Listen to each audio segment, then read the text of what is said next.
Bonjour à tous et bienvenue dans cette nouvelle analyse vidéo sur Blockunity. Alors Bitcoin est toujours coincé dans le range des 60 000, 72 000 dollars quand même depuis quelques semaines. Et le mot qui décrit quand même le mieux le marché aujourd'hui, typiquement, c'est un mot qu'on utilise pourtant quasiment jamais en finance et en investissement, c'est vraiment l'ennui. Alors le bilan de la semaine dernière, eh bien c'est un peu le même constat de celui qu'on pourrait avoir dans les semaines prochaines à venir. Et ça on le répète depuis plusieurs épisodes maintenant, on va pas se mentir, l'ennui est vraiment une arme ici de destruction et de capitulation massive.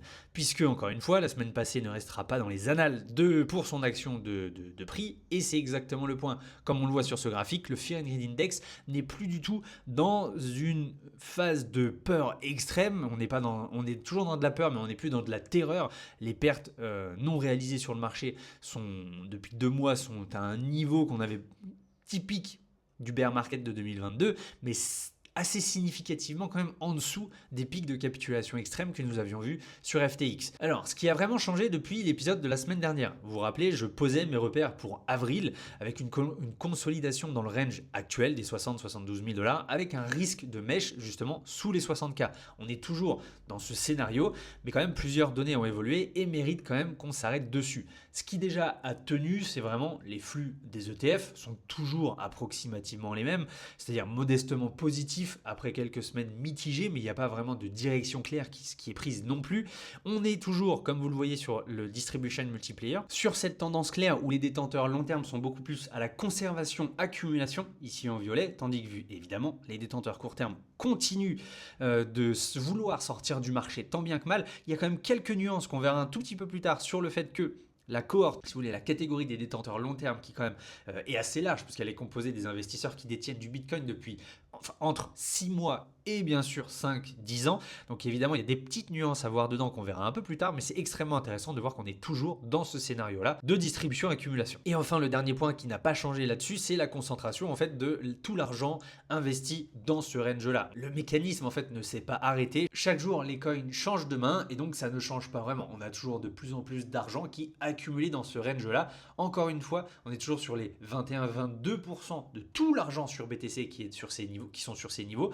Donc le but, c'est d'attendre, de voir si ça va encore copier les précédents schémas des cycles où on cherchait ici plutôt les 25% environ pour avoir vraiment cette zone de bottom formée définitivement. Enfin, et ça c'est une donnée extrêmement intéressante, c'est que les jeunes détenteurs long terme continuent de réaliser entre 100 et 200 millions de dollars de pertes chaque jour depuis quand même novembre 2025. Et ça devient, c'est de plus en plus en hausse. Et ça vient d'un rapport de Glassnode qui apporte cette nuance importante que non, les détenteurs long terme ne sont pas en train de paniquer ni de capituler, comme cela se passe exactement lors des bottoms finaux, où on voit, comme on le voit sur le VDDM ici, de plus en plus de vieux bitcoins qui sont réanimés, remis à la vie justement, qui sont déplacés, alors que d'habitude justement en bear market, on est plutôt dans une zone où il y a très peu de vieux coins qui sont déplacés. Regardez la zone orange ici, ou même justement actuellement. Et généralement au bottom même du cycle, on est sur une capitulation massive, non plus des détenteurs court terme, ceux qui avaient pu FOMO les précédents tops, mais même ceux qui détenaient du Bitcoin quand même depuis plus de 6 mois. Donc non, les détenteurs long terme ne paniquent pas, mais il y a quand même une certaine catégorie de ces détenteurs long terme, les jeunes détenteurs long terme, qui eux allègent progressivement. Et que du coup, on n'est pas encore sorti de l'auberge puisqu'on a encore beaucoup de vendeurs ici. Les vendeurs ne sont pas véritablement tous épuisés, il n'y a pas plus personne qui ne vend à perte ici.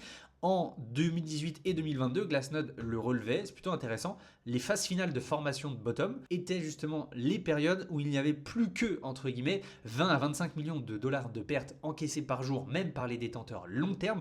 On n'y est pas du tout, on est 8 fois au-dessus. Donc c'est pour ça que, comme encore une fois, on vous le répète depuis plusieurs semaines, ce processus de formation va prendre du temps. Et c'est pour ça que semaine après semaine, il n'y a pas forcément de grandes nouvelles positives à vous apporter, puisque, encore une fois, les formations de bottom sont lents et sont très ennuyeux. En fait, comme on le voit sur le MVRV, donc qui nous montre que, en moyenne, l'investisseur long terme détient un Bitcoin à 50% de profit latent, donc non réalisé, mais sous la surface, on voit très bien sur le SOPR, ce graphique qui mesure les pertes ou les profits réalisés, plonge très souvent en négatif. C'est-à-dire qu'il y a vraiment depuis la mi-février des prises de pertes, même chez ces détenteurs long terme. Ça veut dire concrètement des investisseurs qui détiennent leur BTC depuis plus de 6 mois, qui vendent à perte, et ici en moyenne à 25% de pertes réalisé. Donc la différence, elle est subtile, mais elle est importante, puisque quand on entend et quand on voit ce graphique que les détenteurs long terme qui détiennent un peu moins de 80% de la supply de Bitcoin, et qu'on s'imagine justement que c'est une sorte de masse uniforme de convaincus qui vont tenir quoi qu'il arrive, eh bien la réalité est quand même bien plus nuancée. Il y a évidemment les anciens LTH, ceux qui ont accumulé il y a de ça depuis bien plus de 6 mois et depuis quelques années, qui eux sont toujours en profit et qui potentiellement achètent là aussi sur ces niveaux de prix qui sont intéressants. Encore une fois, on reprend le VDDM, le Value Days Destroy Multiple, qui nous montre que les très vieux coins ne sont pas du tout remis sur le marché et qu'on est sur ces niveaux justement de bear market où de leur côté il ne se passe plus rien, plus cette volonté de distribuer leurs coins et comparé comme vous le voyez aux zones de top où ici ils prennent beaucoup de profit. Et c'est donc là où se trouve la nuance, c'est que les nouveaux détenteurs long terme, ceux qui ont acheté durant le bull de 2025 et au-dessus potentiellement des 90K, 6 mois plus tard ils sont mécaniquement détenteurs long terme, mais psychologiquement ça reste des acheteurs du précédent sommet qui pour l'instant tiennent mais qui lâchent petit à petit. Donc le cycle est vraiment dans cette phase de nettoyage, mais cette fois non plus par la capitulation, par le prix, puisqu'encore une fois, on peut se servir des anciens paradigmes de dire oui, de toute façon, le prix va remonter comme il l'a toujours fait, mais globalement, quand on est sur une capitulation par le temps, on épuise la conviction de croire à ce schéma-là, et donc du coup, même ceux qui se croyaient long terme sont en train de capituler. Donc dit comme ça peut sembler anecdotique, mais en réalité, c'est un transfert de richesse intra-cohorte qui raconte exactement où on en est dans ce cycle. Les détenteurs long terme jeunes du bull précédent sont en train de capituler, les détenteurs long terme historiques à l'inverse sont plutôt en train de conserver, accumuler. Et donc c'est vraiment une purge à deux vitesses et elle se voit dans les données comme jamais auparavant. Et du coup le signal de sortie du bear market c'est quoi ? Pas de changement depuis la semaine dernière mine de rien. Et ça c'est normal puisque ce signal va évoluer lentement lui aussi. Le coût moyen des détenteurs court terme est maintenant passé aux 81 000 $. BTC à l'heure où je tourne cette vidéo est autour des 68 000 $. Donc l'écart se resserre toujours progressivement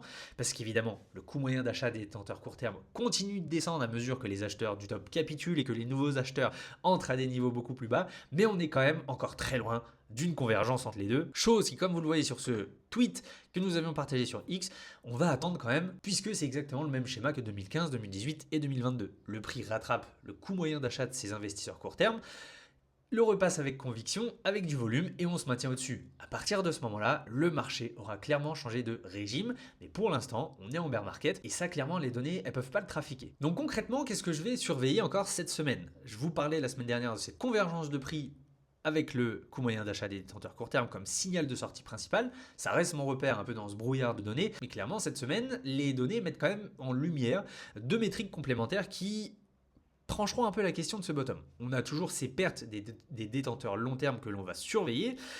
Et en tout cas, chaque semaine, je suivrai l'évolution de ce chiffre, puisque évidemment, quand ces pertes commenceront à s'éroder, on se dira qu'on aura atteint toujours un peu plus cette formation de bottom. J'aime beaucoup cette phrase, ce n'est pas parce que les fondations se construisent que le bâtiment est prêt. Donc maintenant, les niveaux de prix à retenir. Ici, je me suis mis sur TradingView pour qu'on puisse visualiser ça un peu mieux. Ce que vous voyez, c'est deux bandes rouges et deux bandes bleues. Ici, l'objectif, c'est de se servir des bandes rouges comme des bandes de résistance et les bandes bleues comme les bandes de support. Au niveau des résistances, on en a quand même deux belles. On a la première, donc les 70-72 000 $ que vous voyez, c'est un peu le plafond immédiat. C'est la borne haute du range actuel. Les acheteurs récents s'en servent justement systématiquement aujourd'hui pour prendre leur profit ou pour vendre à perte évidemment et sortir de ce marché. La seconde que l'on a en rouge, c'est les 81 000 $ environ. C'est ce que l'on a vu juste un peu plus tôt, le coût moyen d'achat de ces investisseurs à court terme. C'est le gros mur à passer et tant que le prix est en dessous, chaque rallye sera vendu pour ceux qui attendent avec envie leur break-even et donc forcément s'en servir pour sortir du marché. Maintenant, au niveau des supports, ici en bleu, on a déjà le premier, c'est le point bas de février, le support de capitulation déjà testé que nous avions eu lors du crash du 6 février il me semble. Et le second, écoutez, c'est le plancher fondamental, la fameuse zone de bottom du coût moyen d'achat de tous les BTC, aux 54 000 $.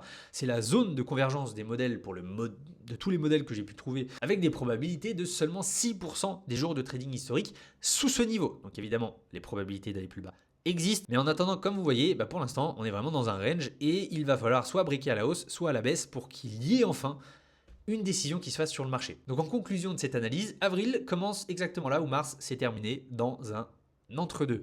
Le marché n'est ni en panique ni en mode conviction, il est dans ce no man's land où l'ennui fait beaucoup plus de dégâts que finalement la peur, où la capitulation se fait largement en silence et où les investisseurs partent non pas parce qu'ils ont perdu espoir, mais surtout parce qu'ils n'ont plus la force d'attendre. C'est vraiment là où Bitcoin nous apprend une belle leçon que personne parfois ne veut entendre. Parfois le temps, c'est le prix à payer pour rester dans ce marché. Mais si vous êtes encore là à suivre cette vidéo et cette newsletter dans un marché qui quand même ne nous donne pas grand chose depuis plus de 6 mois, bah forcément vous faites partie des derniers convaincus. Merci à tous d'avoir suivi cette nouvelle analyse et écoutez, je vous dis à la semaine prochaine avec grand plaisir.